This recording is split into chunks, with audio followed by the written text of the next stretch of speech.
Shalom, selamat pagi Bapak Ibu Saudara Jemaat GKAI Bener. Terpujilah Tuhan karena Tuhan masih memberi kesehatan kepada kita. Kita akan masuk di hadirat Tuhan dalam ibadah pagi hari ini, Minggu 10 Mei 2020. Tapi sebelum kita mendengar firman Tuhan, mari kita berdoa. Mari Bapak Ibu Saudara kita berdoa. Kami datang kepada Tuhan pagi hari ini. Kami mengucap syukur karena Tuhan baik bagi kami. Terima kasih untuk pemeliharaan Tuhan sepanjang 1 minggu yang telah kami lewati. Tuhan menjagai, Tuhan melindungi kami. Saatnya kami mau mendengarkan kebenaran firman Tuhan. Roh Kudus Tuhan mengurapi hamba-Mu, agar setiap pembicaraan, setiap ucapan yang hamba sampaikan, itu menjadi kehendak Tuhan untuk kami dengarkan bersama. Terima kasih Bapak, ini doa kami. Kami siap membaca Alkitab dan mendengarkan firman-Mu. Dalam nama Tuhan Yesus kami berdoa. Haleluya, amin. Bapak Ibu, mari kita membuka Alkitab. Kita akan melihat dari kitab Injil Matius 4 ayat 1 sampai 11. Ulangi, Injil Matius 4 ayat 1 sampai 11. Demikian firman Tuhan. Maka Yesus dibawa oleh Roh ke padang gurun untuk dicobai iblis. Dan setelah berpuasa 40 hari dan 40 malam, akhirnya laparlah Yesus. Lalu datanglah si pencoba itu dan berkata kepadanya, "Jika engkau anak Allah, perintahkanlah supaya batu-batu ini menjadi roti." Tetapi Yesus menjawab, "Ada tertulis, manusia hidup bukan dari roti saja, tapi dari setiap firman yang keluar dari mulut Allah." Kemudian iblis membawanya ke kota suci dan menempatkan dia di bubungan bait Allah. Lalu berkata kepadanya, "Jika engkau anak Allah, jatuhkanlah dirimu ke bawah, sebab ada tertulis mengenai engkau, Ia akan memerintahkan malaikat-malaikatnya dan mereka akan menatang engkau di atas tangannya, supaya kakimu jangan terantuk kepada batu." Yesus berkata kepadanya, "Ada pula tertulis, janganlah engkau mencobai Tuhan Allahmu." Dan iblis membawanya pula ke atas gunung yang sangat tinggi dan memperlihatkan kepadanya semua kerajaan dunia dengan kemegahannya. Dan berkata kepadanya, "Semuanya itu akan kuberikan kepadamu jika engkau sujud menyembah aku." Maka berkatalah Yesus kepadanya, "Enyahlah iblis, sebab ada tertulis, engkau harus menyembah Tuhan Allahmu, dan hanya kepada Dia sajalah engkau berbakti." Lalu iblis meninggalkan dia, dan lihatlah, malaikat-malaikat datang melayani Yesus. Demikian pembacaan Alkitab. Berbahagia kita semua yang membaca dan terus rajin melakukan firman Tuhan. Haleluya. Bapak, Ibu, Saudara, Jemaat GKAI Bener, hari ini, hari Minggu, kita menyediakan waktu untuk beribadah kepada Tuhan. Kita memusatkan hati pikiran kita untuk datang di hadirat Tuhan yang kudus. Apa maksudnya? Supaya Tuhan dipermuliakan dalam hidup kita. Tapi tahukah kita Bapak Ibu, di saat kita menyediakan waktu spesial dan khusus untuk beribadah kepada Tuhan, untuk membawa semua perhatian konsentrasi kita kepada Tuhan, ada yang tidak menyukai, ada yang tidak senang dengan hal itu. Siapakah dia? Dia adalah iblis. Iblis yang tidak mau kalau kita punya konsentrasi penuh, waktu yang khusus kita berikan kepada Tuhan.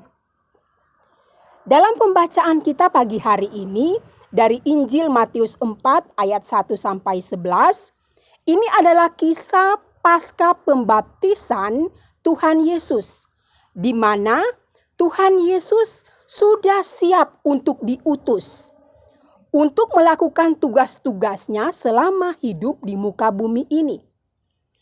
Tapi sebelum melanjutkan tugas-tugas itu, Tuhan Yesus pergi berpuasa.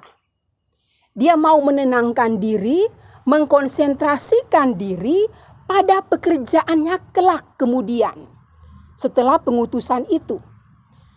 Di saat Tuhan Yesus telah selesai berpuasa, dituliskan pada ayat 1 dan ayat 2, Yesus dibawa oleh Roh ke padang gurun untuk dicobai iblis. Dan setelah berpuasa 40 hari 40 malam, akhirnya laparlah Yesus. Luar biasa, cukup lama ya Tuhan Yesus berpuasa. 40 hari 40 malam. Mungkin tepat dengan kondisi saat ini. Kiri kanan kita, tetangga kita, teman ataupun mungkin saudara kita. Mereka pun sementara berpuasa. Nah, Tuhan Yesus melakukan puasa 40 hari 40 malam ini dalam rangka sungguh-sungguh merenungkan dan mempersiapkan pikiran, hati, kondisinya untuk mengerjakan tugas-tugas dari Allah. Tidak makan dan tidak minum tidak mempengaruhi Tuhan Yesus menjadi lemah, menjadi letih dan lesu. Padahal setelah itu dituliskan ayat 2 bagian akhir, akhirnya laparlah Yesus. Bapak Ibu yang dikasihi Tuhan, secara manusiawi wajar ketika orang tidak makan dalam waktu yang cukup lama, kemudian dia merasa lapar. Tuhan Yesus dalam kondisi manusiawinya merasakan lapar. Pada saat itulah ada pihak lain, ada iblis yang memanfaatkan kesempatan Yesus merasa lapar secara jasmani, dimanfaatkan oleh iblis. Siapa tahu Tuhan Yesus akan tergoda dengan ucapan-ucapan atau godaan dari si iblis. Pencobaan yang Tuhan Yesus alami, bagian pertama dapat dikatakan bahwa godaan untuk memuaskan nafsu kedagingan. Orang yang lagi lapar, dia punya kecenderungan mudah untuk digoda. Orang yang lagi mungkin tidak punya apa-apa, padahal dia membutuhkan sesuatu, orang itu rentan untuk tergoda. Tuhan Yesus mengalami itu. Iblis mengatakan kepadanya pada ayat yang ketiga, lalu datanglah si pencoba itu dan berkata kepadanya, jika engkau anak Allah, perintahkanlah supaya batu-batu ini menjadi roti. Oh, iblis luar biasa ya. Iblis tahu Tuhan Yesus lapar, butuh makan, butuh roti. Iblis mengatakan, jika engkau anak Allah. Kata-kata ini seperti yang tertulis, seperti yang terdengar ketika Tuhan Yesus selesai dibaptis pada Matius 3 ayat 17. Lalu terdengar suara dari surga yang mengatakan, inilah anakku yang kukasihi, kepadanya lah aku berkenan. Iblis mengulangi kata-kata itu. Jika engkau anak Allah. Jadi keberadaan Yesus, kemampuan dia sebagai anak Allah itu bisa dimanfaatkan, bisa digunakan untuk membuat batu-batu menjadi roti. Paling tidak, Yesus bisa terpenuhi kebutuhan kedagingannya. Bapak Ibu Saudara yang dikasih oleh Tuhan, mungkin ada di antara kita pagi hari ini yang dalam keadaan seperti Tuhan Yesus. Bapak Ibu dalam kondisi lapar, Bapak Ibu dalam kondisi mungkin tidak punya uang, ada sesuatu yang dibutuhkan tapi tidak bisa terpenuhi pagi hari ini. Kita harus siaga. Iblis bisa saja datang menggoda kita, menawarkan sesuatu yang bisa kita peroleh, tapi dengan cara yang tidak berkenan kepada Tuhan. Bapak Ibu, kita harus menurut firman Tuhan. Tuhan Yesus memberi jawab kepada iblis demikian. Ayat 4. Tetapi Yesus menjawab, ada tertulis manusia hidup bukan dari roti saja, tetapi dari setiap firman yang keluar dari mulut Allah. Bapak Ibu, roti memang menjadi kebutuhan jasmani kita. Tapi yang lebih penting dari itu adalah setiap firman yang keluar dari mulut Allah, itu yang terpenting. Ya, firman Tuhan itu akan menguatkan kita, akan memberi kekokohan dalam pikiran kita, perasaan kita. Masalah roti itu akan datang, akan terpenuhi untuk mencukupi kebutuhan kita, itu dalam kekuasaan Tuhan. Kemudian yang kedua, godaan yang datang dari si jahat, dari iblis, ini adalah godaan untuk menunjukkan sikap sombong. Ya. Sikap populer, supaya terkenal, supaya diakui oleh orang lain. Godaan tentang kesombongan, harga diri. Pada ayat yang ke-6. Si iblis sudah membawa Yesus ke atas kota suci, menempatkan dia di bubungan bait Allah. Dia berkata, jika engkau anak Allah, jatuhkanlah dirimu ke bawah. Ya, sebab ada tertulis mengenai engkau, ia akan memerintahkan malaikat-malaikatnya dan mereka akan menatang engkau di atas tangannya, supaya kakimu jangan terantuk kepada batu. Bisa, jika engkau anak Allah, Yesus, engkau bisa tidak akan jatuh, tidak akan terantuk pada batu.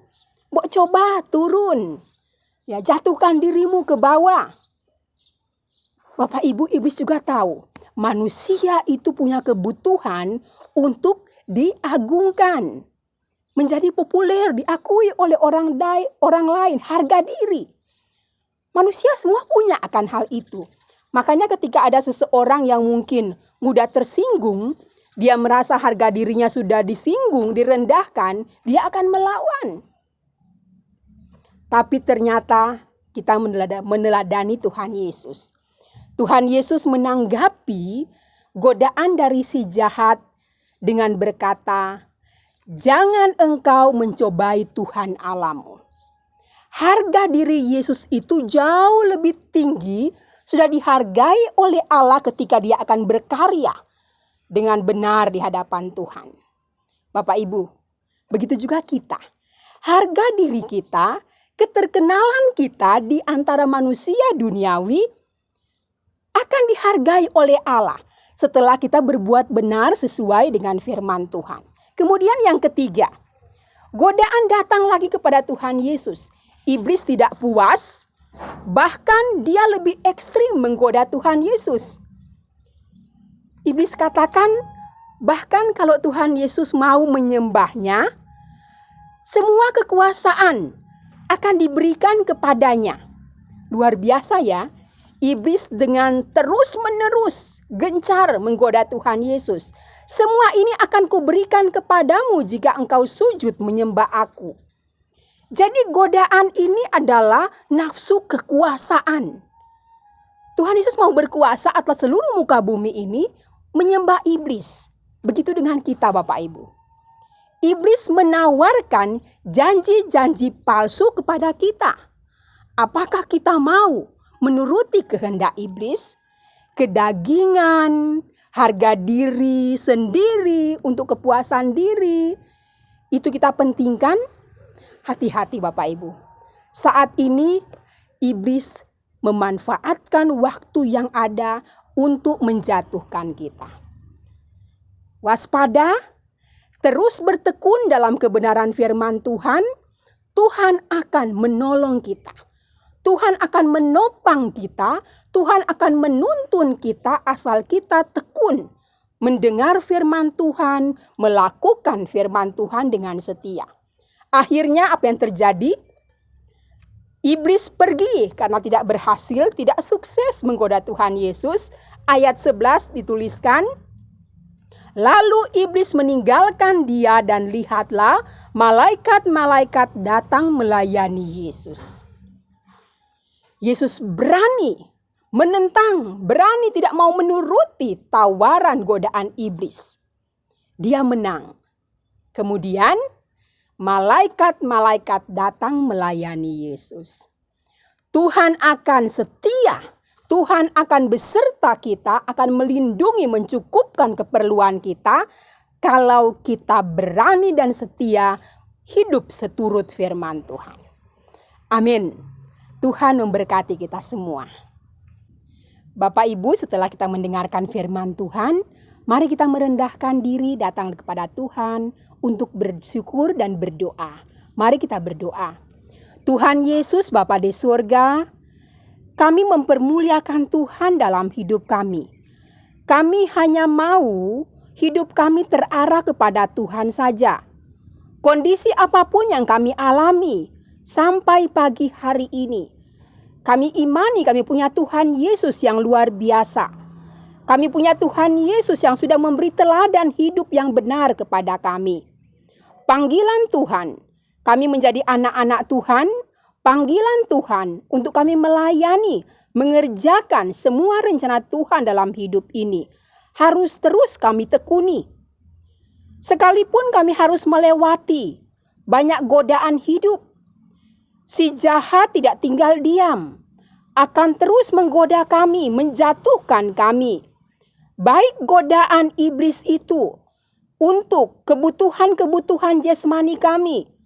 Godaan iblis itu datang untuk menawarkan harga diri kepada kami. Godaan iblis itu datang untuk menawarkan kekuasaan kepada kami. Tuhan, kami punya firman Tuhan yang bisa membentengi hidup kami. Kami harus kuat bertahan, kuat setia pada kehendak dan rencana Tuhan. Hidup kami dalam rancangan Tuhan. Tuhan akan memberikan apapun sesuai kehendak-Mu. Kami hanyalah manusia, hanyalah anak-anak Tuhan yang mau siap dan patuh pada setiap firman Tuhan. Tuhan berkati kami semua jemaat GKAI benar. Dalam kondisi seperti ini, virus corona masih ada di mana-mana. Tuhan lindungi kami. Tuhan tolong jagai kami. Kami Bapak, Ibu, anak-anak, orang tua, seisi rumah yang ada di dekat kami setiap hari, lindungi kami Bapa. Sekalipun kami sangat rindu untuk bertemu beribadah di gereja, tapi belum bisa terlaksana pada hari-hari ini. Kerinduan kami bawa kepada Tuhan dalam saat teduh setiap hari, dalam ibadah keluarga seperti hari Minggu pagi hari ini. Terpuji Engkau Tuhan. Bapa, kami mohon Tuhan mencukupi keperluan kami semua. Apakah itu makanan, minuman, pakaian, tempat tinggal. Tuhan juga cukupi keperluan anak-anak kami yang masih terus belajar. Dalam kondisi mereka belajar online di rumah masing-masing. Tuhan beri kecerdasan, kepintaran kepada anak-anak kami. Yang bekerja Tuhan lindungi agar kami aman dan tenang dalam pekerjaan kami. Bapa di surga, kami berdoa untuk anak-anak Tuhan, jemaat GKAI benar yang sakit. Tuhan lindungi anak-anak-Mu. Kami mohon kesembuhan yang sempurna yang berasal daripada Tuhan. Kami berdoa khusus untuk hamba-Mu, saudara kami, Ibu Heti yang sudah Tuhan karuniai, seorang bayi, putra laki-laki Tuhan berikan. Tuhan beri kesehatan, kekuatan, agar Bu Heti tetap sehat, tetap dipakai Tuhan untuk melayani Tuhan. Berkati juga bayi yang baru lahir agar sehat dan kuat. Berkati keluarga dalam kehidupan sehari-hari. Kami berdoa untuk Pak Yogi, terus-menerus kami mengasihi Pak Yogi. Kami bisa mendukung dalam doa agar Pak Yogi cepat sembuh dan bisa beraktivitas dalam kehidupannya. Kami berdoa untuk Bapak Ibu yang sudah lanjut usia. Kami dukung dalam doa Ibu Bardo agar sehat dan kuat. Kami berdoa untuk Ibu Paijo, Tuhan tolong hamba-Mu ini agar bisa kembali sehat. Kami berdoa bapak-bapak yang sudah lanjut usia, yang selalu setia kepada Tuhan. Baik itu Pak Wiono, Pak Mugono, Pak Muji, Pak Slamet, Ibu Slamet, Tuhan berkati lindungi mereka. Terima kasih Tuhan. Doa yang membawa kami bersatu kepada Tuhan Yesus. Permohonan kami, Tuhan akan dengar. Tuhan ajar kami untuk terus setia kepada Tuhan. Terima kasih Bapa, kami serahkan 1 minggu ke depan. Semua aktivitas kami di rumah, di luar rumah, dalam perlindungan Tuhan. Dalam nama Tuhan Yesus, kami berserah kepada Tuhan. Kami naikkan pujian dan syukur. Dalam iman percaya kami, dalam nama Tuhan Yesus Kristus. Haleluya. Amin.